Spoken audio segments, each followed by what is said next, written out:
Re! Viss ēters ir te! Строительные работы на Дегловском путепроводе приостановлены. При ремонте опор моста были обнаружены дефекты, устранение которых не предусматривает нынешний проект реконструкции.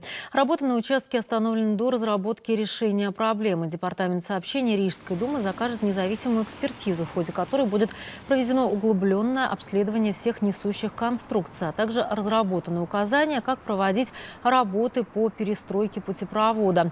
В ближайшее время мост будет запрещено пересекать тяжелому транспорту массой свыше 30 тонн. Напомним, перестройку путепровода за 4 миллиона 300 тысяч евро производит литовское предприятие Kauno Tiltai. Насколько подорожает проект в свете открытых дефектов, пока неизвестно.